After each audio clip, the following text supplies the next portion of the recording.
I think it's a lot right now. I don't know how we did it. Just 24/7 working. Well, we made sticks. Plastic sticks came in and took over. This is an SDX. Started about 1970. This was one of the beginning sticks. It was heavy, it was awkward. It wasn't a really good stick, but it developed into better sticks. By 1974, the stick companies told all their customers, we have no more plastic sticks, but we do, no more wood sticks, but we do have plastic. So they were selling just plastic. They eliminated all the wooden stick makers. So we went from 12,000 a year to 1,200. 90% drop in 1 month. No orders. So, but we kept making lacrosse sticks. We saw no reason to stop. In our culture, we play our traditional game our way with wooden sticks, our own ball, our own way to play. We don't care what Baltimore says about rules and regulations. We play our way, our game, our stick, our ball. Our men are buried with a wooden stick. Take it with you to the spirit world, where you will play lacrosse in the spirit world with your ancestors. If you kept burying all the sticks, pretty soon you'd run out. So somebody has to continue making the wooden lacrosse stick. So, can you hear me okay? Yes. Okay.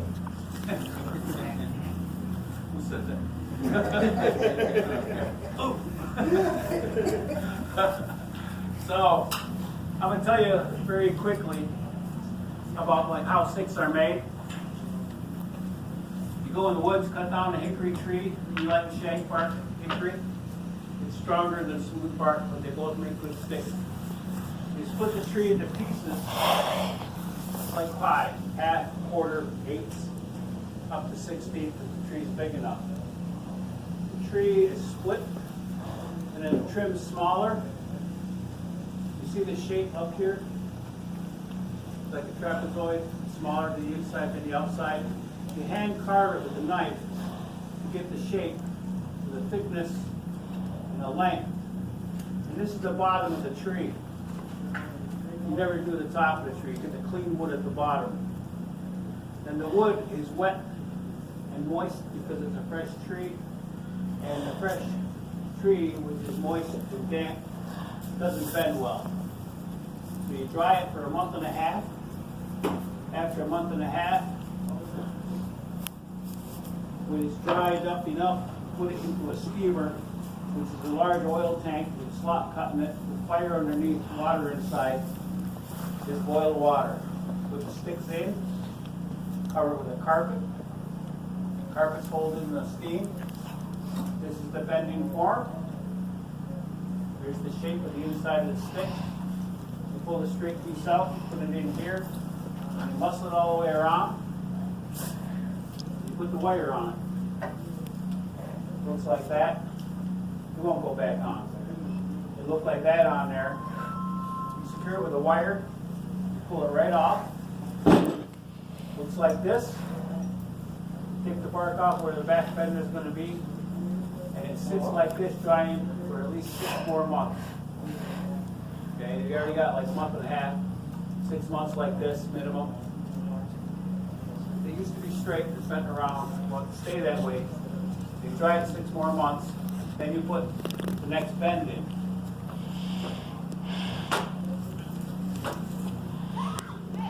Looks like this part right here.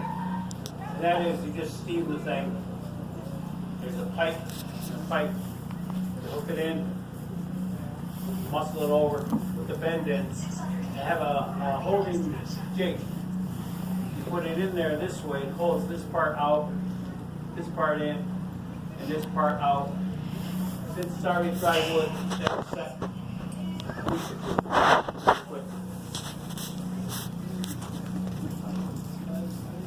When it's set, you take the wire off,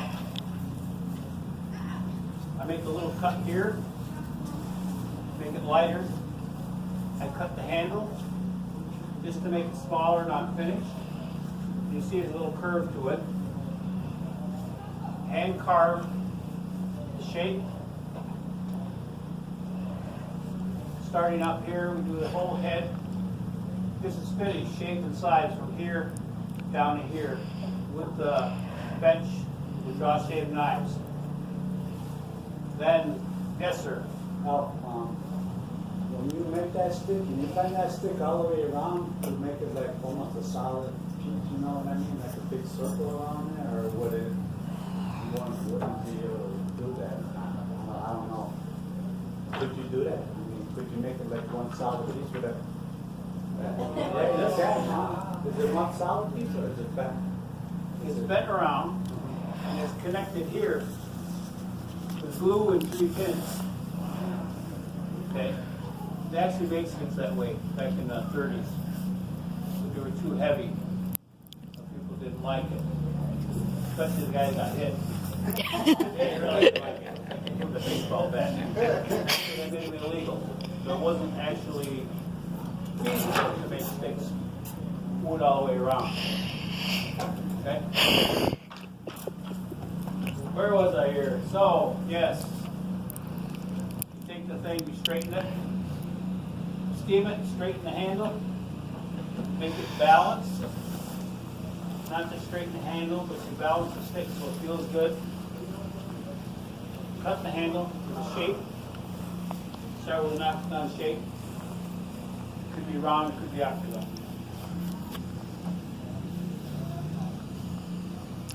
After that's done, you rebalance it, cut the end off, balance it again. You keep balancing it until it stays where it's put. So sometimes I do it up to 6 times. Cut the end off, balance it, and I freehand drill all the holes. I have no template. Yeah. That fitted your hole right there. Yeah. What's the purpose of the straight? That's See the rain, moisture, just couldn't open up. okay. So this is just a temporary hole to keep it like that. Okay. I just got rained on. All right. So I put that on just to keep it in position. All right. It doesn't always have to be, a lot of times I do. In the heat, in the summertime when it's hot and humid, we had hot and humid this year, right? A lot of it. I'll get sticks like this and like this. Got them carved, got them straightened, got them balanced. I put them in my car for a couple of weeks. That's my kiln. It's drier in there than it is in the barn, so that keeps it nice and dry. That's what that's on there for. Okay. Okay, so I have a motor mounted on a table. It's a small motor with a drill chuck on the end. And I put the drill in there. I don't take a hand drill and drill holes. I don't have a drill press. I take this, I push it into the drill like this. And I don't mark holes. I have no template. I push it into the drill. And I know where they belong. After 57 years, I should know where they belong. And if you look at them, they're all in the right place. Then I have a belt sander, a big machine. I go over the top of the belt, get the handle all done. Over the top, a couple of positions like that. Underneath, many different ways. Hold the stick on the belt, get it sanded. When that's all done, I trim the holes with a knife. I hand sandpaper. Finish it the way I like it. Then I burn in my logo. I sign my name on the inside. Put on there on documentation where it's made, the date. I burn in my logo. There it is. Shellac it. I put on the 4 leather thongs, slide nylon, the rawhide wall, throwing strings, and the webbing. There's the stick. Takes about 10 months. About 10 months work there. Take a look. That's a pass it long around. time. Okay. Any questions? You can go home and make a stick now? Any questions at all? Did you make that bench? Did you make that bench right there? Yeah. There's no lacrosse stick making supply store. I haven't seen it yet. So like this, you have to make your own bending fork. You got to make your own steamer. You make your own bench. The knives, you buy the old knives. I'm going to show you some of the carving. This knife that I use has a date on it. Yes. That one you can make right or left-handed side? You make both? Yeah. It's just bent, so you can bend them left or right. The lefties, they do it backwards. Not my back. That's all, man. So, this knife was made 1832. If you go online, on eBay, you can find old tools like that. Of course, one will last me like 25, 30 years. So, I'll get another one in a couple years. But if you get the old knives, they're really good for carving. They make new ones. The new ones, I don't know, maybe good for cutting cheese, but they're not good for making history lacrosse sticks. So, you get the old knife, it's pretty good for doing the carving. The bench is a vise, a foot-powered vise. You push your foot down, goes through the pivot, the head comes down, and holds the wood. So you can do the carving. Two hands free to do the work.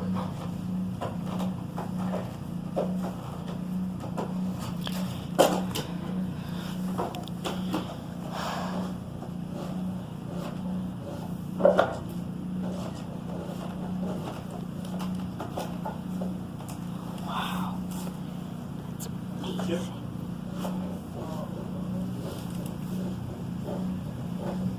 In your career, how many have you broken doing that? How many what? How many have you broken doing that? Broken? Yeah. Not doing this. No. You break them usually when you bend them. Or if you try to balance them straight, and sometimes you lean too hard and Yeah. you don't like to do that. So, does this look like fun? Yeah. Look easy? Does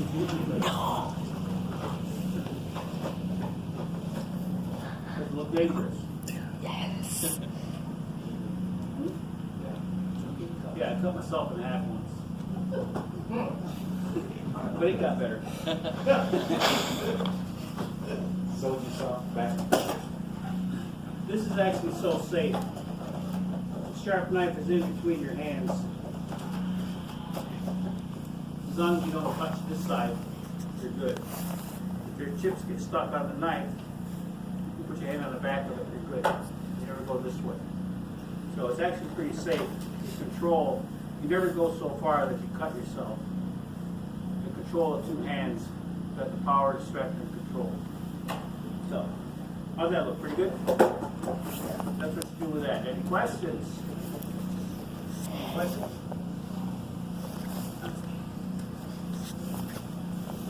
So that's how we make lacrosse sticks. Okay, so long time ago, long time ago, the Iroquois stick looked something like this. It had a little bit of pocket. The way they played then, you could run with the ball on there, throw the ball, like hockey stick, hit the ball. This part here looks rude, crude, and unfinished. But they used that. You could hook somebody, trip them, steal their lacrosse stick, whack them with it, and that's how they played the game back then. So the stick developed and changed. When the non-natives first came into the territory, we used a stick similar to this, the French Jesuits. And so they thought the stick looked like the bishop's crosier, the shepherd's hook. So they call it lacrosse. That's where the name lacrosse came from. In our language, in our culture, Onondaga name is Tehonchikohe. That's our name for this game, Tehonchikohe. Now everybody knows the American Award. right? It's actually a Mohawk word, and it's supposed to be pronounced Dewa.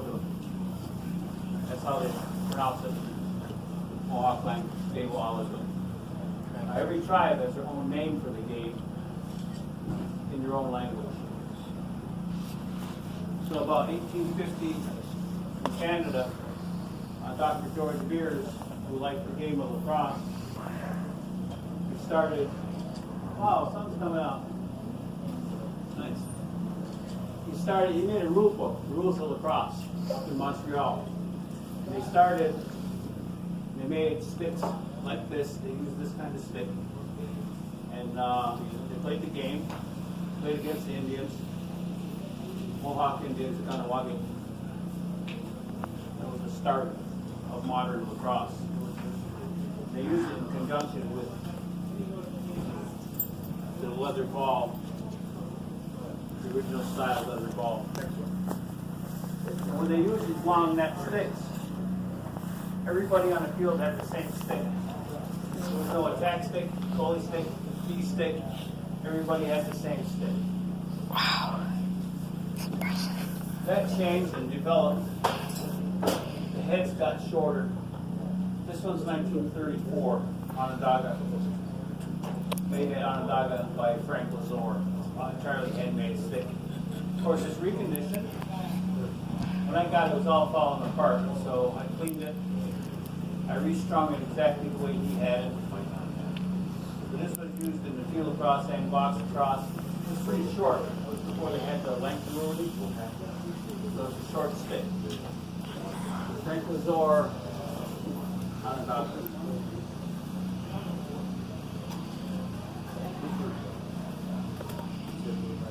This is all original. Made by a Landry company up near Dustin, up near Goldenburg, Landry's, 1940. Everybody knows in lacrosse there's the Bryan Company.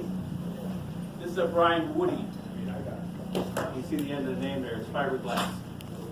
This is when Bryan sold wood before they sold plastic sticks. It's got netting on it.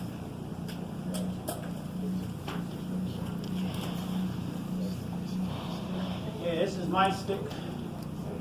1967. When I was a senior in high school. It was all county, it was all upstate, the entire upstate. With this stick, creases that, and you know the offset heads, right? I made offset head balance in the 60s. Bryan Company thinks they invented the offset head. But my father and I both made offset heads in the 60s, and we call it the whip. We got another one coming in. Dad, we have another one.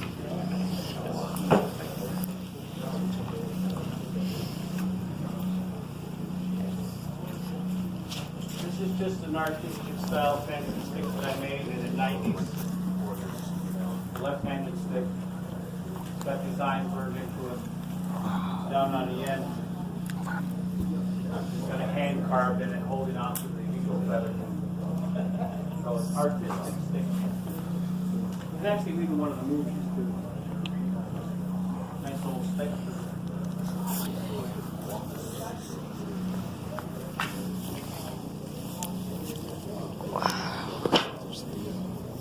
Yeah, I did. Yeah, pass it on. So, back to the plastic Let me sticks. get back to Brian. This was called a switch shooter. It was made near Toronto, 1969, 70. It's pretty ugly. Nobody liked it. It didn't last long. But for many years, because it takes 10 months to a year to make a lacrosse stick, people always tried to make something faster and cheaper. I didn't say better. I said faster and cheaper. And they made this type of stick. Didn't last long. I just found out that Barry and Paul Gate used this kind of stick for 2 years over in Victoria, British Columbia, because They couldn't get the good sticks they had in the east. So this is what they used up there.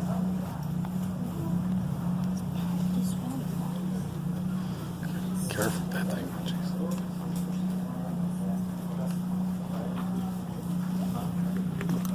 My old stick is all beat up, cracked, linked up. Because this is the D stick of the day that I had to play against. They slap you, whack you, poke you.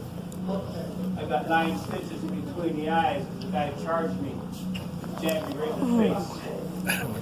So that's a lot of stick to deal with.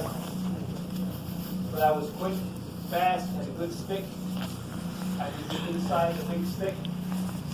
If the guy gave me too many pokes, too many jabs, I'd get out in front, I'd wind up, I'd hit him with a ball. But I loved it. You do it once, you do it again, you wind up, and the guy, as soon as the guy ducks, you run right around. So, it was effective. Very effective. Anybody have any questions about what we covered so far? Yes.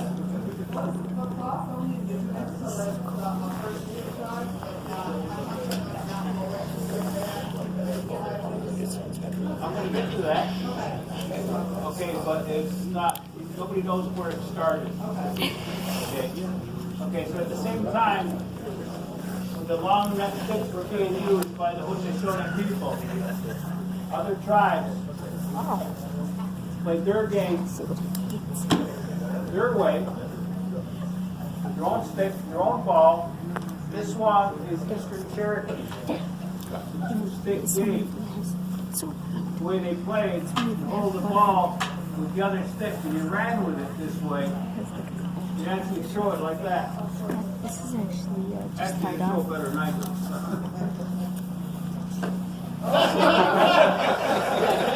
This is like goalie.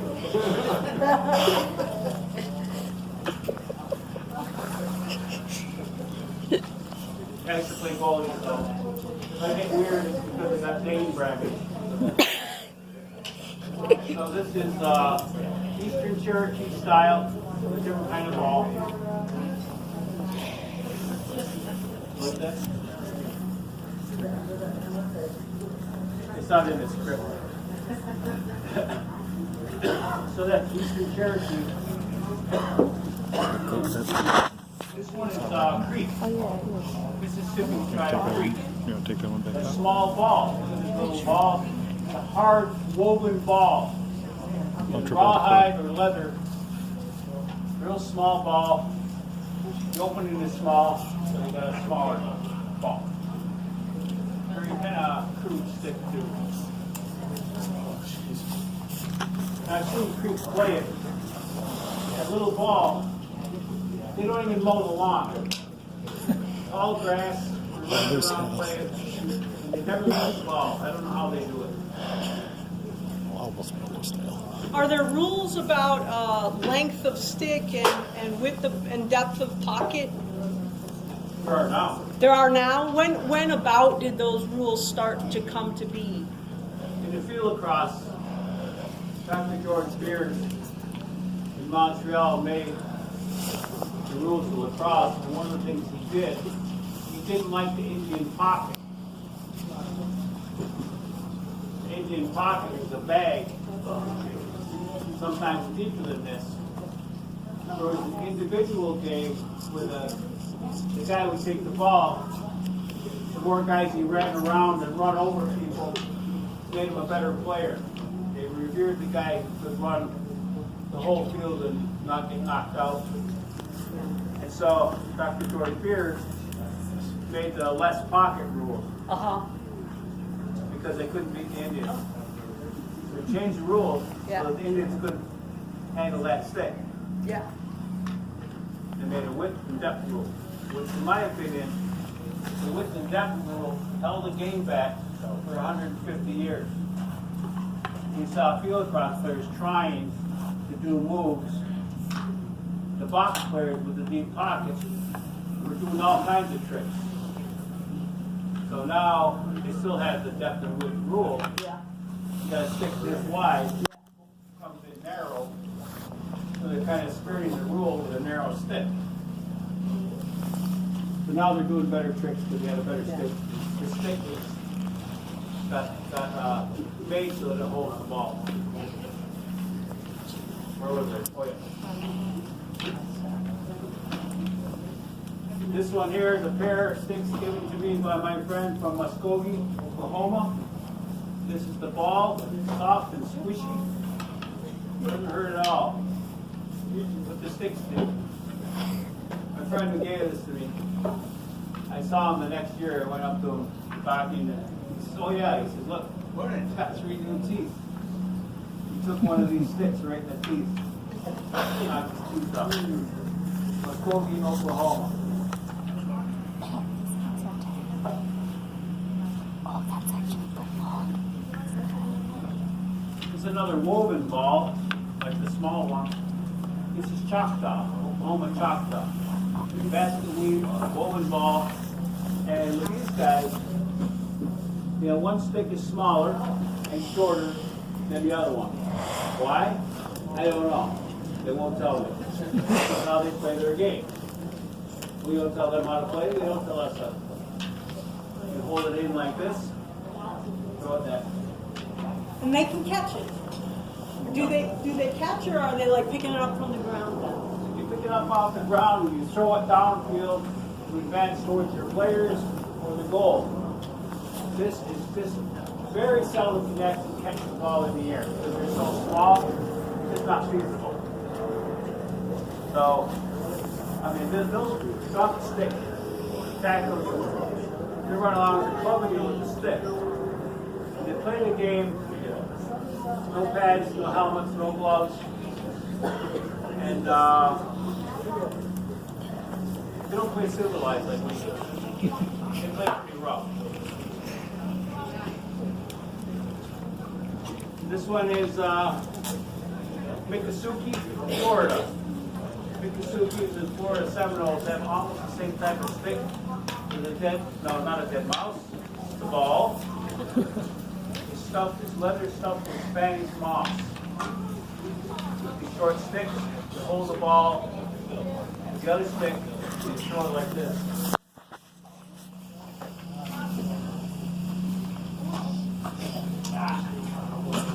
Now the Miccosukee, and Miccosukee is one of the few tribes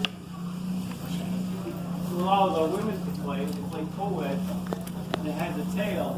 The women can hold it by the tail, leading the ball. And when they play, the men can't hit the women. I don't know why, but the women can hit the men. And they get pretty mean. Give them a chance to hit the men. It's not all fun and games either because it's co-ed.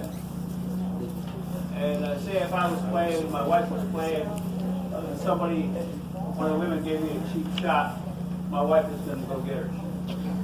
So women can hit women.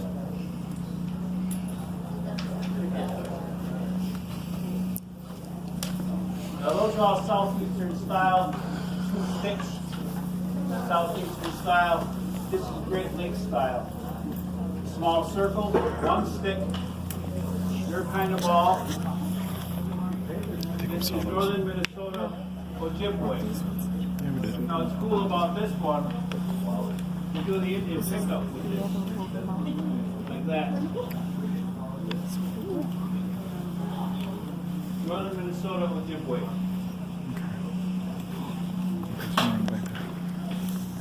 This one is Menominee. Menominee, Wisconsin, with a wooden ball.